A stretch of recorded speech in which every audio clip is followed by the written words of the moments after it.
All right, welcome in Joseph Payseno. Is that how you say it? How you say it? It's a toughie, man. Pays no. It's like pays no Payseno. attention. That's how you remember it. Pays no attention. All right. That's right.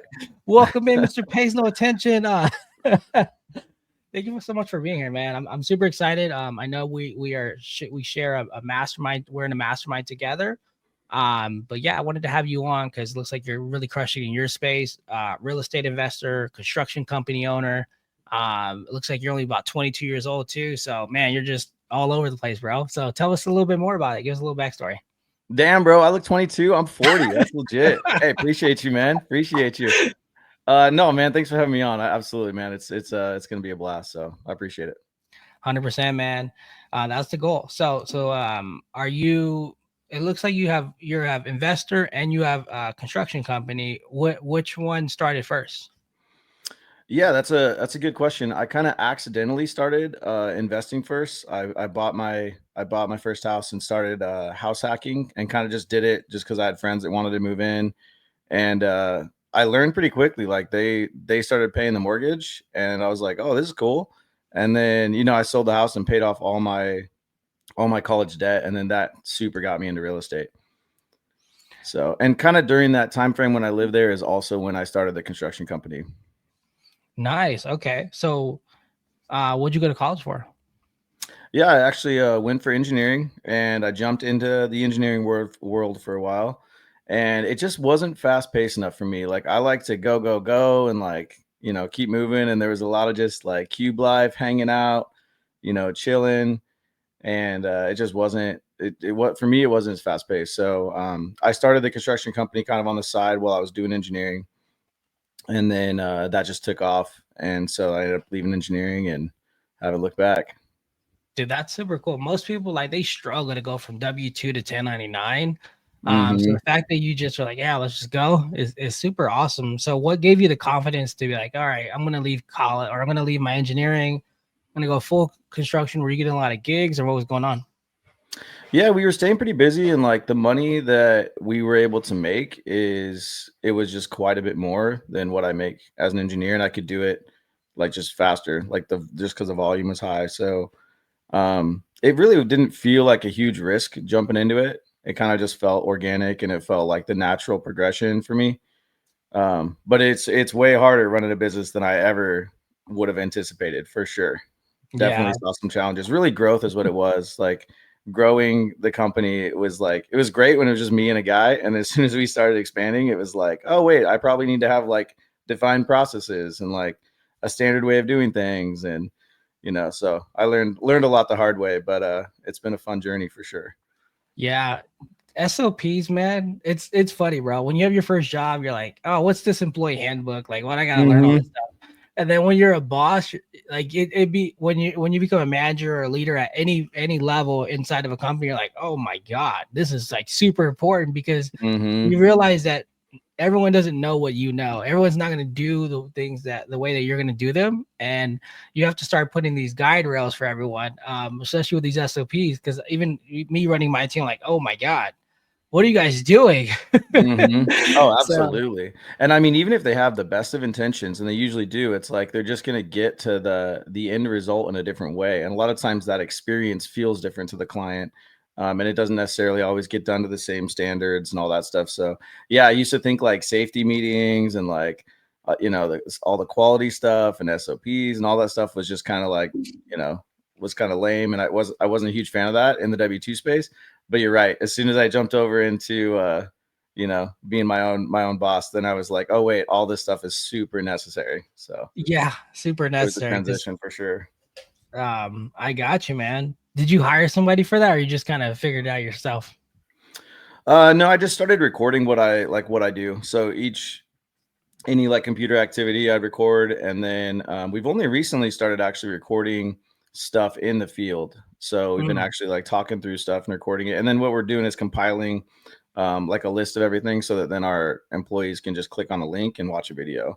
Because the Yeah, traditional SOPs are just like a piece of paper explaining everything is like the most boring way to learn something.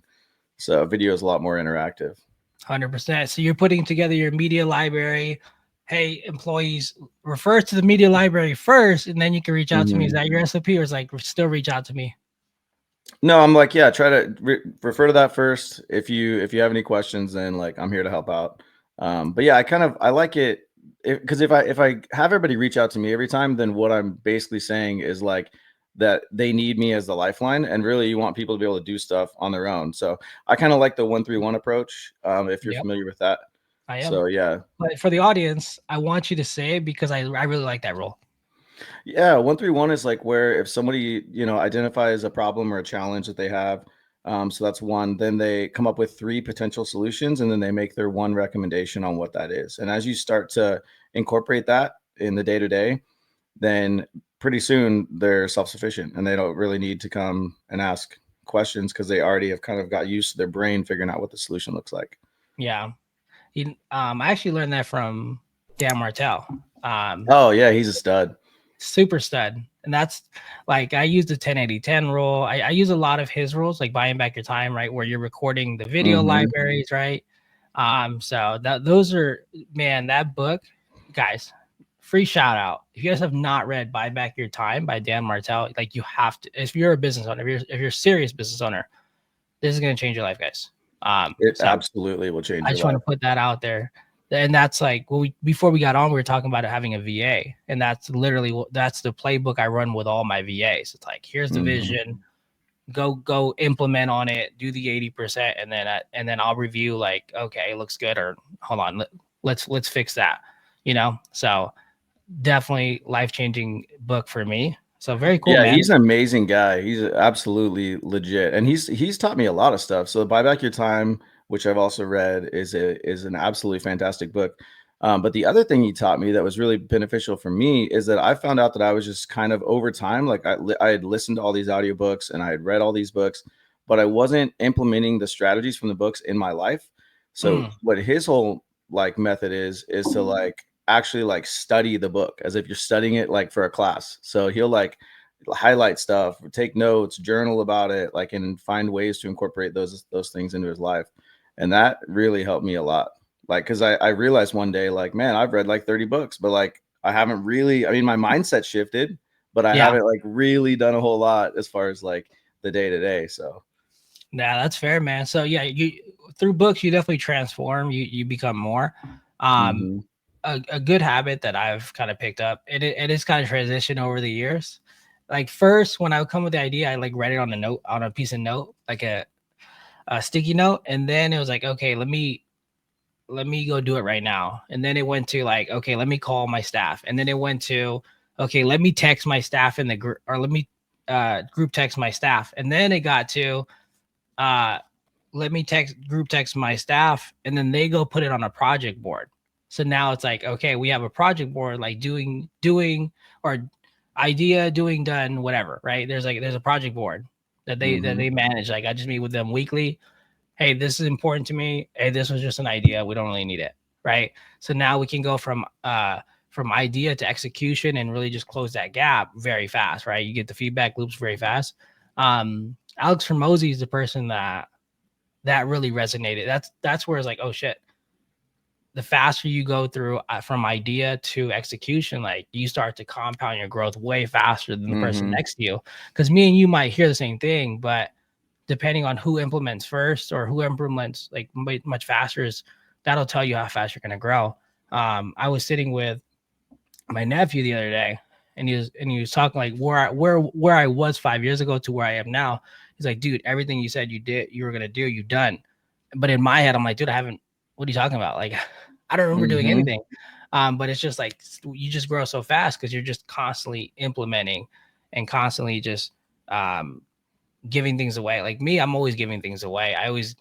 The way that I've gotten my ideas to work faster is that I hire people in different departments, and I give those ideas to the people that basically control those departments, and then boom, our business just grows way faster. So I don't know if you're doing that in your world, but yeah, man, I definitely acknowledge you for the video library is so important, like what you're doing right Mhm. there, and then the 1-3-1, giving your employees the autonomy. Yeah, and it sounds like you're a big proponent of who not how by Yes, delegating a lot of stuff to your team, which is super smart. So yeah, yeah, all the buzzwords and Hormozi, he's a stud. all All the that stuff is buzzwords. resonating with me, man. Yeah. So actually, it's funny for who not how. I actually did a. I did a course with Dr. Benjamin Hardy. Like we actually did a course. Oh, really? That's cool. He did an I think it was an 8 or 6, was it 10 week? I don't know. It was either 8 or 10 week course. And he led What'd the you get from that?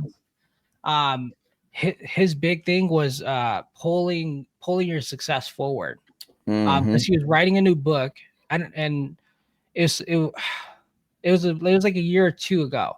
But the big thing was like really writing, like being intentional about writing where you want to be in 3 years, 5 years, and 10 years, and figure out how can you close that distance. Like, how can you close that distance? Instead of it being 3 years, why can't it be 3 months? And I think it was actually 10x is better than 2x. That's what it's called. So 10x, he talks about on my reading list, actually. He talks about how it's easy to go 10x than 2x, because 2x is you just doing what you're doing now. By organic means, you're gonna grow 2x. But 10x, you have to intentionally, like, you have to be more intentional about it. And it's actually much easier, because the path to 2x, right? Let's just say that you want to go from, I live in Vegas. If I want to go from Vegas to, let's say, where you're at in Oregon, right? I can drive there. I can fly there. I can take a bus. I can take a bike. Maybe it's going to take me a long time, but there's a lot of ways for me to go there. 2x, right? Now, if I wanted to go to, let's say, the moon or Hawaii, there's only like 1 or 2 ways. Now, if there's only one unless or 2 you're a real good swimmer, I have to really focus on that way. But if you reverse engineer all, like, what are the possible solutions for 10x? There's only a couple. So now you're only focused on that path, right? And that was like a big thing that I got from that kind of course was, okay, what's the path to 10x from where I'm at today? Oh, okay. Well, I can't do this. I can't, like, there's a million ways to 2x, but there's only a few to go to 10x. And that's what, like, professional athletes and just different people do. And that's how they're focused, because they're not worried about just kind of like being and just, I don't know, just kind of hanging out and just having organic growth. They're more focused on intentional ways. So yeah, that was a big thing. Absolutely. I mean, there's a certain proponent of, like, you get like clarity around what it is that you're trying to do when you've identified your 10x, and then really all it is removing everything else. So saying no to everything else, like, you know, when you identify or whatever, like how you're going to get to Hawaii, you've said no to everything else. You're like, okay, I'm not riding a bike there. I'm not driving there. I ain't swimming there. I'm flying there. So yeah, eliminating everything else gives you clarity, and I feel like just makes your velocity just go crazy. Yeah, man, 100%, bro. And that's why, like, reading books is super important. Like, I know that this podcast wasn't going to be about books, but I'm glad that we took it here, because Dr. Benjamin Hardy, Alex Hormozi, Dan Martell, like, if you just listen to, honestly, these three, like, you're going to be set. Like, just go to ChatGPT. Hey, what are the big ideas that these three authors have shared? And you're going to see. When I asked, I don't know if you've ever done this, but somebody told me, go to ChatGPT and ask it, if you had to name who I would be as a fictional and a non-fictional character, who would you think I am? Who's my top 3? And for me, it was like Dan Martell, Alex Hormozi, Iron Man. Like, those were like, it was like my 3 favorite authors, and then I had like Iron Man was one of them for the fictional. So it was just really cool, bro. I think you should do it just to see, like, how much you've programmed your ChatGPT, to see who does ChatGPT think you are. Yeah, I'd be curious to see what it would pull up for me. But on the book note, I think your listeners would be crazy to not read books. Like, everyone should be reading books, because what you're doing, like you said, about pulling your future forward, you're taking years and years, 30 years of experience that someone has in a certain field that then they write a book about, and you're taking all of that and able to digest that in a fraction, in a week or 2 weeks or whatever. So, I mean, if you do that consistently and you start implementing that stuff, like, there's like no question that it will change your life. Yeah, man, 100%. It'll definitely change your life, and I think it also change like your future, right? It'll change like what's your trajectory. Because just being in the right rooms. I was talking with another guy about, like, that's just been a big, like, thing for me, like, recently, has been just be in the right rooms. And when I say that, it's like, okay, be in like an elevated room, because I feel like a lot of people, they do lateral movements. They'll go to like, oh, here's a Mm-hmm. room at my level. Here's another room at my level. Oh, here's a room where I'm the top dog. Like, and I don't, like, it's hard for you to grow. That's more of a 2x growth. But if you want to grow I 10x, agree. I feel like you have to go into, okay, what's my elevated room? What's that higher room where people are talking about bigger ideas, bigger visions, bigger implementation? Like, they're doing everything bigger, because that's the normal, right? They're hedonically adapted to, oh yeah, I do 1 million every year, and Mm-hmm. in profits or whatever it is. In the lower room, they're kind of just they're thinking about it. But when you go into the bigger rooms, you're just around like higher performers. It's just a different game. So yeah, man. Absolutely, man. I call that network arbitrage. And I think that if you're not doing that, then you're crazy. I think you should be in a room where you kind of have imposter syndrome, where you feel like you kind of don't belong. Like you're kind of like, why did they even let me in this room? Then you're in the right room. If you're comfortable and you're talking a lot and whatever in the room, you're probably not in the right room. Probably big fish, small pond, and to your point, a big fish in a small pond is not going to grow. Yeah, I mean, there's really no point. You're doing the 2x again, right? Do you Mm-hmm. want to go 2x or 10x? And I think that's the question you should ask yourself. I just imagine if you woke up every day. All right, is today a 2x day or 10x? Yep. And that Like, and that mentality is 100% why I bought into Rich Sommers's hotel program, because I'm over here doing real estate, but I'm like, why am I not buying a hotel? Like there's no reason I can't. And that's the 2x to 10x mentality. yeah, it's funny. Last night I was listening to Brandon Kane. Brandon Kane, he's like, crazy viral guy. He talks about he does like hook point, just different social. He's big on how to really scale social. And a mindset that I've adapted recently has been like, if I took this class, like for like whatever the information costs, like let's say it's 20K or 30K or 10K, whatever it is, will I, like, is that value more than what I'm going to be paying in? Or is it like, it's so valuable that I'd feel stupid like saying no? Like, because I'm going to find a way. Like, let's say I took a Brendan King course, and he was talking about how most of his users, I don't know, maybe they gained 100K, or like it was like a crazy number. And in my mind instantly went to, shoot. I mean, it might not be in my financial budget right now, but this sounds like something I just got to figure out, right? So I'm almost like, I kind of Uh-huh. want to go learn from, I want to go learn from Dan.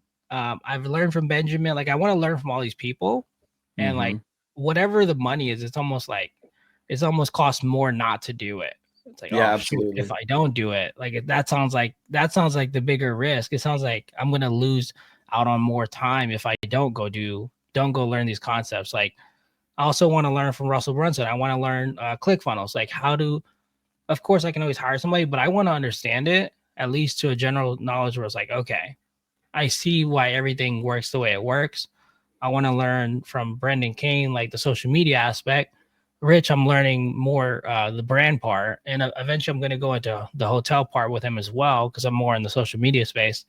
But it's just like learning all of these skills just gives you so much more leverage, because now, I mean, I don't know, there's people who their decisions during the day is like, which property should I buy, or what kind of a property should I buy, right? And it's just, that's the only decision they have to make during the day, versus someone who's, I don't know, my first job was a courtesy clerk. I'm just pushing the freaking cart. Like, that's the biggest, like, that's how much leverage I had at that point in my life. Was all I could do was push a cart and bag groceries, right? Mm-hmm. Like, I want to keep developing as a person, so that way my value and the leverage that I can provide in my world, and obviously provide opportunities for other people, like, just continues to grow to where I'm only making the big decisions. Outside of that, I'm growing my mind. I'm working out in the gym. I'm eating healthy, and then that's basically it. We're networking. So yeah, man. Yeah, I mean, that's what it's all about. I feel like you really have to invest in yourself to become more valuable to the market. And that's a critical thing to do if you want to grow, and that's a critical thing to do if you want to make more money. Like you're not Mhm. going to make more money if you don't have some skill that you can bring to the table. And you can develop those skills by investing in yourself. So, yeah, I would think putting money aside every month, even if you don't know where you're going to spend it, is a good way to go, to just know that, okay, I'm putting this, whatever, $500, let's say, or $100, whatever the number is, every month into some account or whatever, so that when I'm ready to invest in a class like that, or buy books or seminars or whatever to increase knowledge, like the funds are there. Yeah, 100%, bro. And even if the funds are there, figure it out, bro. Like, yeah, That's honestly, right. like I'm serious. You're willing to take a loan out, $40,000, $100,000 to go to college. And I mean, what's the end result? You get I don't know, an $80,000, 100,000, maybe, I don't know. Let's say it's probably 60 to 100K skill that you're going to have, that probably it'll go up 2% a year in how much you'll make, right? So in 20 years, I don't know, maybe you're making, I don't know, 150K from you investing 100K versus you going and learn all these skills. And that can go up 7 figures, 8 figures on up. Like, it makes no sense to me. But yeah, dude, let's get into, I wanted to get into this before. I know we took 20 minutes and we went into books, man, but I mean, I'm really like, I love books. So I do love too, man. I do too. concepts. Let's go into your construction. I wanted to get back to the construction company. Let's do it. So was it, are you building things on up? Are you doing rehab projects, or what is that like? We're doing mostly rehab projects, and we're actually kind of shifting it a little bit, because it's all based around the needs. So when I see the various needs in the market, then we kind of are adjusting ourselves to that. So right now, what we're rolling out is, a traditional construction company, right? You call someone when something has failed, they come out, we look at the project, we put a bid on it, and then we either land the bid or not, and we do the work.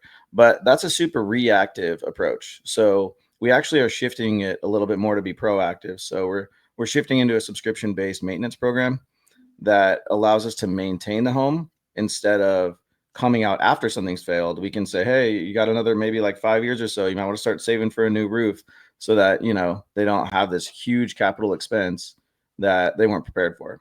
So I mean, because I've had clients like literally crying, like being like, I don't know how I'm going to afford this, and they end up having to either take a HELOC out on their home, or they have to like go find money or whatever to pay for these repairs that were very foreseeable and could have been prevented. Yeah, I've never heard of a subscription-based maintenance plan. I mean, obviously there's like home warranties, or with a construction company. So tell us It's more wild, about that. man. Oh yeah, it's been like over a year in the making, a bunch of time trials. Because the hardest thing is to price this thing where it's feasible for people to spend money on that, but then also provide enough value and enough service.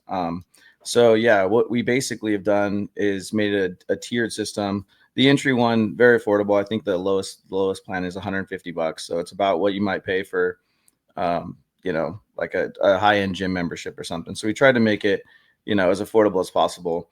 And then the high end ones, they get, quite a bit more, and they cover a lot more stuff. But basically we're in there and we're doing all the safety related stuff to the home, and making sure that, smoke detectors are, up to date and tested, and fire extinguishers. And we're going around caulking the exterior of the home and doing all the maintenance stuff that, that none of us do. So Yeah. yeah, all the stuff we're supposed to do that no one, myself included, like I haven't cleaned out my filter on my HVAC for like, a long time, and like you're supposed to do it every 3 months. Yeah. So changing the filter, putting caulk, that is, yeah. And then in Oregon, you guys have a lot more weather related issues. I'm assuming, does it rain a lot there, or what? Oh, a ton. Rains a ton. Yeah. Yeah. So if you're not, even something as simple as like cleaning your gutters, like it seems like a really basic thing, but if, you can have premature rot if your gutter's full and water gets in there, it starts to, with capillary action, it starts to go up and, rot out your eaves. So it's the little stuff that you can prevent, a $10,000, $15,000 repair just by taking care of the home. Yeah. So it just feels like an overall better relationship with the clients, where they know that they have someone to call, they have a guy for that. And like, we just kind of handle it all. It also stabilizes our income. Our cash flow is more stabilized. So it's good all the way around. Good for us, good for them. Yeah, that's pretty cool, bro. So subscription based maintenance plan is really cool from a construction company. Now, are you guys doing a lot of like from the ground up projects? No, I've actually, other than like tiny homes and ADUs, I've never like built a house from the ground up. I thought I might do that for my next house. I haven't decided yet, but yeah, we did tiny homes for quite a while. Actually one in my driveway right now that I'm building, but those are fun because you can whip those out pretty quick, and like, you know, tiny homes, you can get like kind of creative with it, and people really like them. So I think tiny homes are fun. Interesting. Those haven't like, I mean, I guess we do have, they're starting to kind of hit our market, but they're not huge. So what is the, I mean, what is the cost on like building a tiny home, or like what does that even look like? Our entry price on one is about 67,000 or so, and then it goes up from there depending on finishes and amenities and that kind of stuff and overall size. Mhm. Um, but yeah, they're pretty cool. If it's easier to live in a tiny home than you think. Like people always think they Oh, have to like get rid of all their stuff, and it's going to feel like a, you know, this tiny space, but it's actually like pretty homey. Like they're cool. yeah. So those, you have to build them where they're going to be, right? Like you can't like build them and then transport them like a manufacturer, right? No, we build them and drive them wherever they're going to stay. Usually the truth is people don't move them around very much, but they, you know, they have wheels and you can. But typically when we go park it somewhere, I've found people end up leaving it there usually, but it's nice to know you have the option. That's interesting. So what is considered, I guess, in your area, what's considered like a tiny home? I think it's anything under like 600 square feet or something, but typically we the one that I'm making right now is an 8 by 28. It's typically less than 10, otherwise you need special permits to transport it, and then Yeah. it's usually shorter than like 35 feet or so. Oh, I got you. Okay. 8 by Hmm. 28. That makes sense. Very cool, Yeah. right? How many, well, how many like it was like one bedroom or two? I'm guessing one, right? As they get a little bit bigger, you can get to two, but there's usually a lofted section as well. So there's kind of like a separate bedroom up there, and then sometimes there's a loft on either side. So you have kind of two sleeping areas. But yeah, they're That's it. fun. They're really cool, and they're kind of a niche thing. They were like a big fad for a while, and now people are still driving on them, but we don't make nearly as many as we did. You know, there Yeah. for like, I don't know, there was like a couple years right around COVID where everybody was just going nuts. Everybody wanted a tiny home. So how many were you building? Or I guess what was like your peak? Well, I went down to learn how to build them with a guy in Tennessee, and he was pumping those things out like 10 a month or something. So he was really What? pumping them out, and so we built a bunch with him down there, and then came over to Oregon and built a few here, and yeah, they're fun. Sounds like it, man. I'm the only reason I would ever want one is like, okay, maybe I want to build like a tiny home portfolio, like have like Hmm. 100 tiny homes, have like, I don't know, get a big piece of land, put a bunch of tiny homes, maybe put like some central amenities that I can Yep, charge for, and yep, just that's make the it way a to do it, man. pyramid. Is that what people are doing or what? There are a lot of people that are doing that. Yeah, it's a cool way to go because then you have your common area where you can kind of hang out with the family or whatever, and then especially if you're Airbnb these things out, like people like to be able to go back to their own spaces, but then also kind of be, you know, collectively together. So yeah, Yeah. it's cool. Do you think so? Do you think more people are, because I'm not in that space, but are more people using it as Airbnbs or primaries, or what do you think? I think most people use them as primaries, but every now and then you get the investor who's like, okay, I want to put like 4 tiny homes on this lot. Like, you know, let's make a common space. And then, you know, we're kind of developing that for them. And we have intention to probably do that ourselves as well and start Airbnb in that out. But we haven't actually had that come to fruition yet. Yeah, I'm like trying to do the math in my head. Like how big of a land do I need to go put a hundred tiny homes, maybe like a basketball court, a pool. Dude, I love it. You're 10Xing right now. You're like, I need 100 of these things. Like you weren't even thinking about a tiny home before we started talking. Now you're like, I need 100. Let's go. Yeah, exactly. I mean, what That's awesome, dude. you said 60K times what is that? It's like 600. Is it 600K? Yeah, six. I know, or is it 6 million? 6 million. Yeah, six No, it'd be 6 million. mil. Yeah. 6 million. So I need to raise 6 million, plus the land. I mean, we're looking good, bro. I mean, let's just say let's say 7 or 8 million all in for 100 homes. What do you Yeah, think they right. rent for? $1,000 or something? They rent for right around 1,000. Yep. 1,000, So you're 1,100. I don't know what talking, you'd make on Airbnb, but you'd probably double that, I would think, yeah, on you probably Airbnb. double it. But if Hmm. you got that, that'd be 1,000 times. That'd be 100K a month if they were Is it all. If really they were 6 all million? I feel like that's not right, is it? dude. It's only 6 million. We It's said only 6. 6 million. Yeah. Oh, it is 6 million. Yeah, okay. Okay. We're just forming solutions today. Yeah, we are. So any investors out there, if you want to partake in a $6 million tiny home thing, it's happening. There you guys go. Yeah, 6 million. And I don't know if 2 million is enough to develop the rest of it. So we're thinking maybe 8 million to get the rest of it. So I mean, in the is right 100 location though, that would be a cash cow for sure. Yeah. I mean, how much would they need to flow? I mean, you're more in the investor space, so how much would they need to cash flow for it to make sense?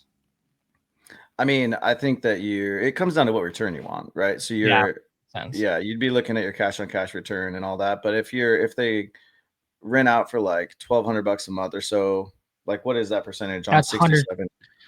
Let's say 100. That's 120K a month if you were at 100% occupancy, which it probably won't be, but it's okay. And then you're probably charging an HOA fee because there's common area stuff. So maybe, I mean, if unless you're hiring an HOA company to manage it, so let's say 1,200. So 120, and then you're probably gonna finance it. So I don't know what here. Let's ask ChatGPT. Financing could be tough because they consider tiny homes recreational vehicles, so it's hard to get loans on them. How much return? Let's see. If I wanted to build 100 tiny homes at 600K, at 60K a pop, and it's crazy what ChatGPT can do for us nowadays, man. Each, what?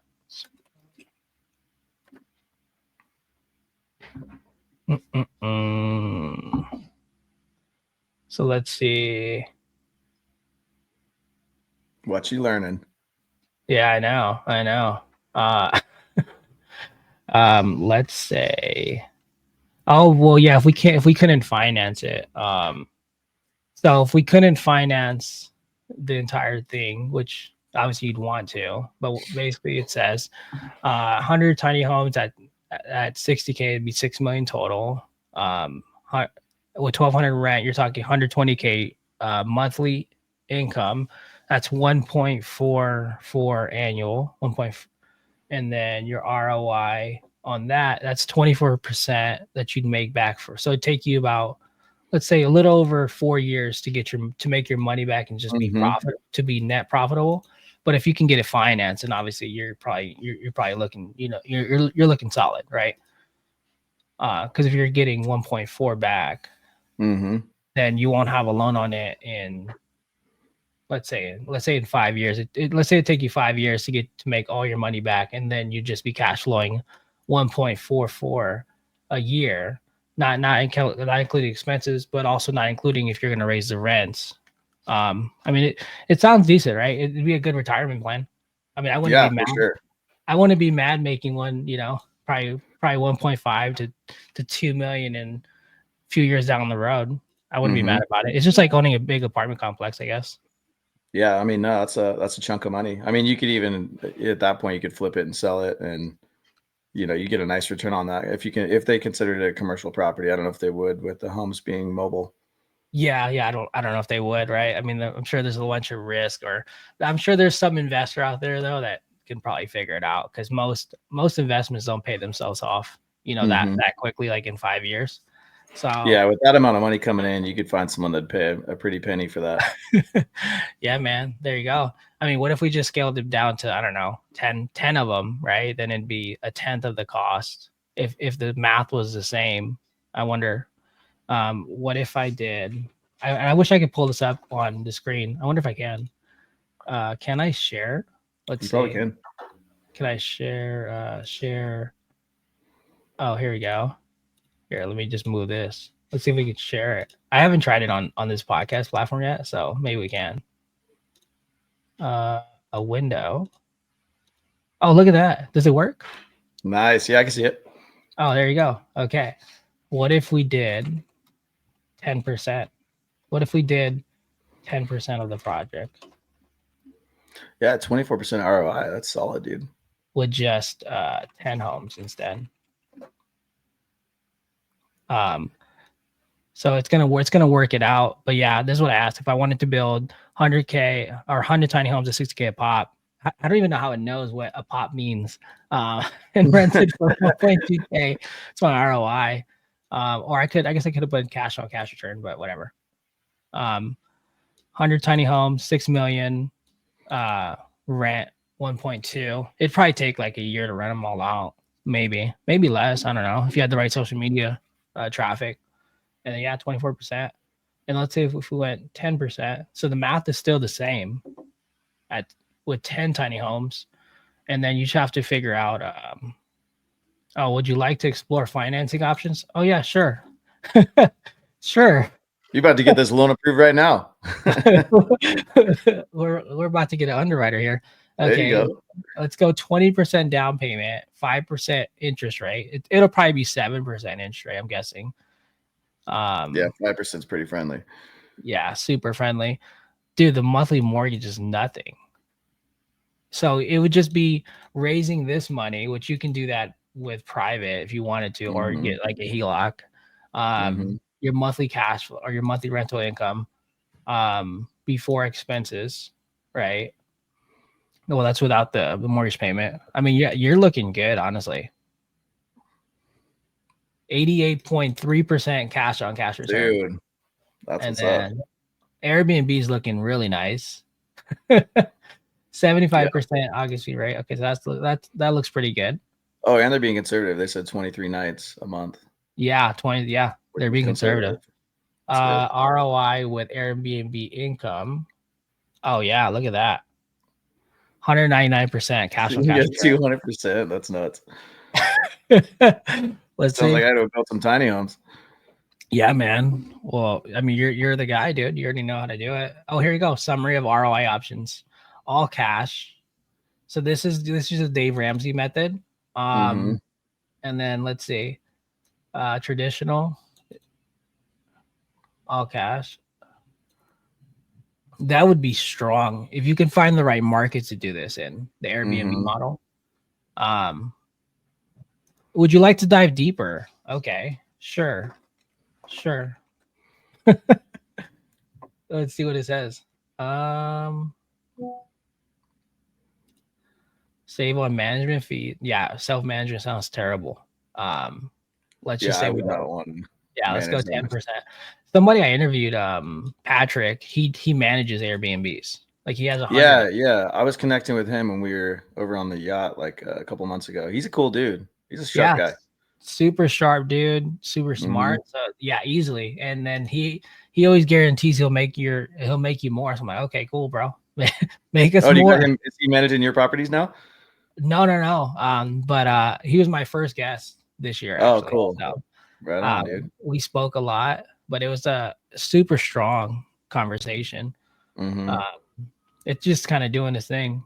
Man, ChatGPT is like crazy, isn't it? It's just kind of. Oh, AI is about to take over the world for sure. I mean, it's not going to be long until we have like our own like personal robots that are doing all the mundane like cleaning and cooking at our house. I guarantee it. Like less than 10 years, it'll be here.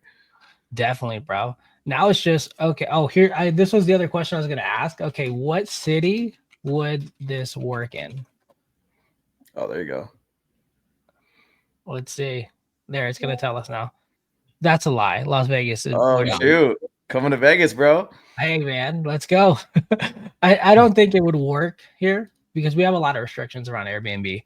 I think long-term, for the long-term rentals, it would probably be better. So I could see that working.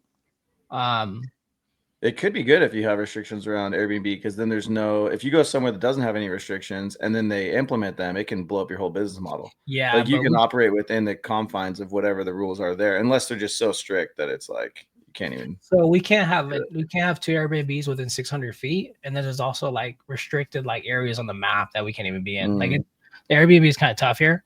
But I mean, even it being long-term rental would be actually really good. Would be having, I mean, just how it said, 10 properties, right? Having 10 properties. Yeah, it was still like $100,000 a year or something, wasn't it? Dude, yeah, you're still making. Okay. Oh, Joshua Tree. That's where Patrick's at. It's funny. Is your city here? Probably. I don't know.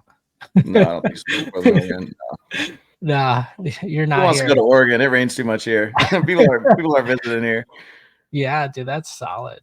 But no, that was pretty cool. I never used that mode on my streaming thing. So very cool. Hmm. I'm gonna start implementing that much more because Yeah, for sure. I want to be able to just because a lot of you guys are investors. So I'm like, okay, I want to break that down. Like I'd love to, invest like that right there. Honestly, I'm like, I'm gonna consider it now because if I can Hmm. find the right piece of land, maybe it'll cost me 100 or 200, maybe 200K.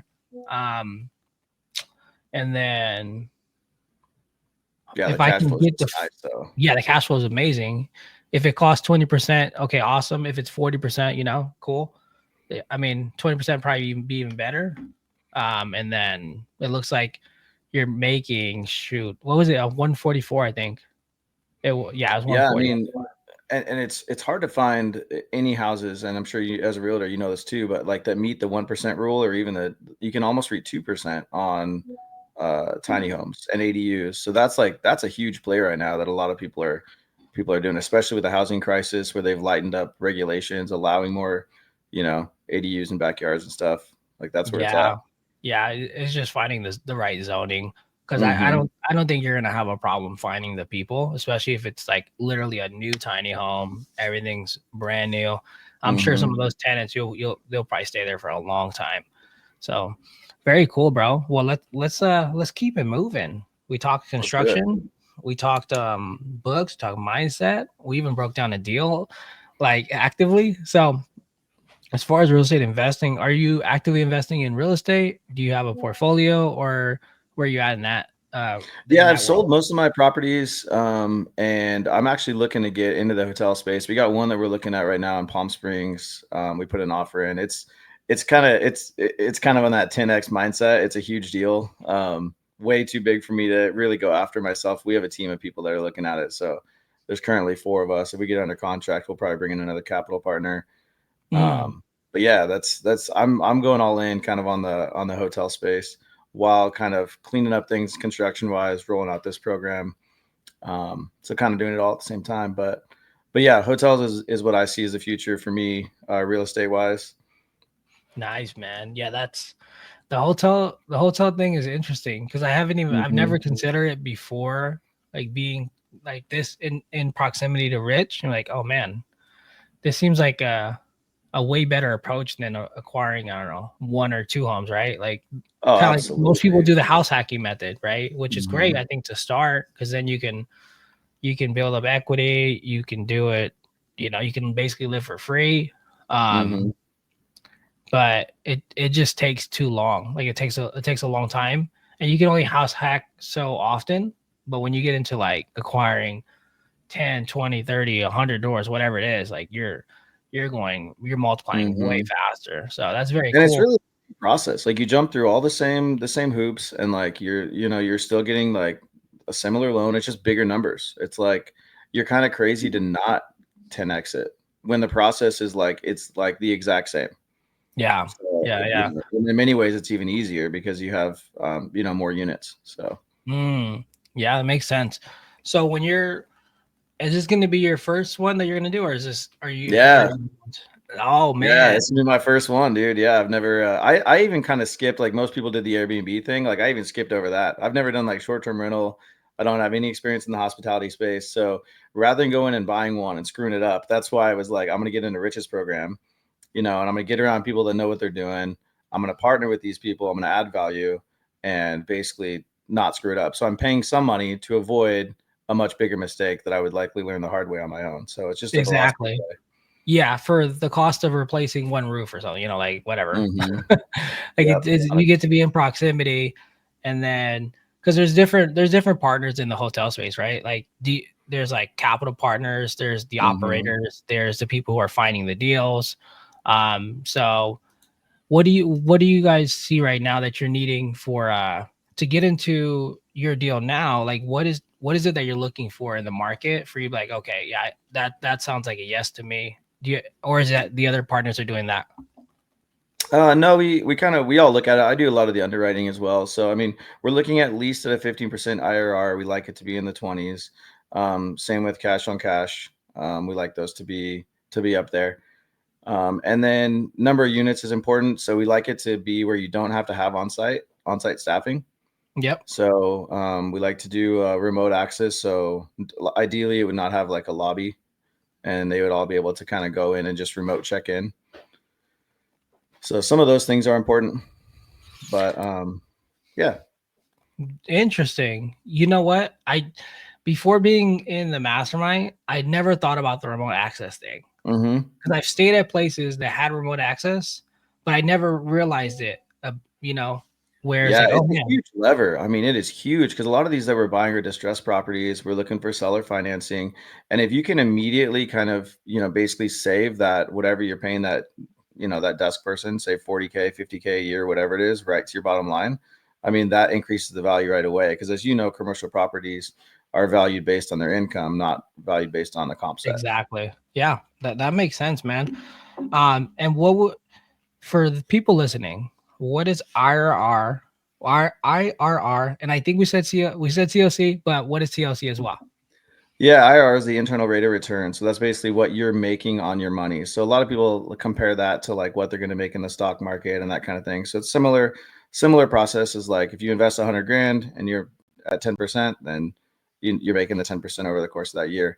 Cash on cash is just the same thing, but it's not leveraging money. So it's basically instead of going into debt for that, it's basically the cash that you're putting in and what you're making on that cash investment. Very cool, bro. Yeah, that's super necessary. And then you said you wanted something at the size where you didn't need staff. So what is that typical size? How many doors is that? I think if you're under like 25 or so, then you don't need to staff it. This one we're looking at in Palm Springs definitely needs staffing. It's 143 units, so it's not even a boutique hotel, which was what we were originally looking to acquire, and this one just kind of popped up. But I think if you're under like 25 or so rooms, then it's the staff light model works.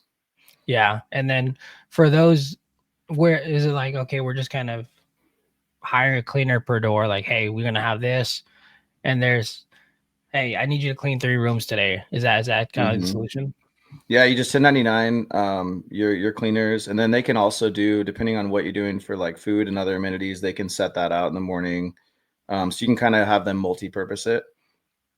And Nice. it's a good model. It works really well. Keeps your costs down and increases your income. Very cool. These properties, obviously, you're not going to buy them I'm guessing you're not going to buy them at 100% unless like the deal makes sense and then seller finance or, whatever is. What's like your target range on where you're trying to acquire it at? I know some people, when they're flipping homes, I just want to make 40K. I don't care. Or some people are like, I want to buy it at 60% LTV or whatever at 60% value of the home. Right. So what's your kind of like, I think, our take?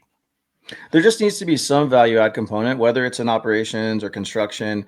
There has to be some value add because we're essentially looking to flip these things. And if there's not a big value add, then there has to be incredible terms. So it has to be like it has to cash flow like crazy, essentially. So my big value add is obviously I do construction work. So I always am looking for some kind of lift as far as that goes, whether it's adding more units or whether it's rehabbing the current units. And then I have partners that focus more on the operational side, the marketing, the social media stuff, and all that. Because that is definitely not my forte. Wait, what? You're not a guru? I think it's important to know like what your superpower is, and then what it's not. So you don't necessarily need to develop the stuff that's not your superpower. You just got to hire people that is their superpower. It goes back to that like who, not how thing. So I think 100%, understanding where you add value and leaning into that, and then not trying to get in other people's way, trying to add value where you're not good at it, that's a skill set in and of itself. Yeah, don't put me on the construction side, guys. Like I'll maybe I can change a door handle. I don't know. That's not your lane, huh? That is not my lane. And I know my wife she makes fun of me all the time, right? I'm like, I can bring home the bacon, but I'm not cooking the bacon. No, I cook bacon, but like don't ask me to paint the walls and do all that, right? Like I can do it. It's just gonna take me a long time, right? That is right. not. And when you think about the opportunity cost of your time, it doesn't make sense for you to do it. If it's It gonna doesn't take make sense. you 2 days to paint a room or whatever, and you could go out in 2 days and make enough money to pay for that room 3 times over, it's like, why would you paint the room? So it's important to understand the opportunity cost of you know, what you're doing, how you're filling your time. Yeah, there's definitely has to be like a respect for your time, like understanding like, oh, like what is my time worth? Well, if we just go, I don't know, traditional 2,000 hours per year, divide it, right? Like, what is that number? Okay, is this task aligned with that? Is it up? Is it higher, lower? Like, where is it at, right? And then just making sure that you do that. And then if you do that throughout the course of the year, you're gonna scale as long as you're doing at your level or higher activities. You're just gonna keep scaling because everything else can be outsourced. Like everything, I've learned that everything can be outsourced. And Every single thing can be outsourced. Yep. which is so crazy. Like there's not there you're replaceable at every level, which people don't understand that. They're like, no, I have to hold on to this. Dude, So yeah, it took me way too long to learn that, you know, like even reading the books that would tell me to do it, it took me way too long to start outsourcing stuff. But now I'm kind of taking on Dan Martell's thing where it's like, I think like, okay, what can I get rid of? What's the next thing that's occupying my time that I can give to someone else or train someone else? And that becomes kind of a fun game when you start being like, how can I offload my plate and buy my time back? yeah. You can gamify it, which is kind of fun. Yeah, gamify it, right? I have in my calendar, I've had it in there for, I don't know, probably a year. And it's been right on my calendar. It's like 9 or 9:15. Buy back your time. Like literally, audit, transfer, fill, audit, transfer, fill, audit, transfer, fill. Like, what am I doing that I should not be doing? Right. Yep. And honestly, it sounds bad, but it's like I'd rather do nothing. Like if the task is there, I'd rather give it away and me do nothing than me do that task. Because like I know that I need to use that time to build myself up or do a higher level task.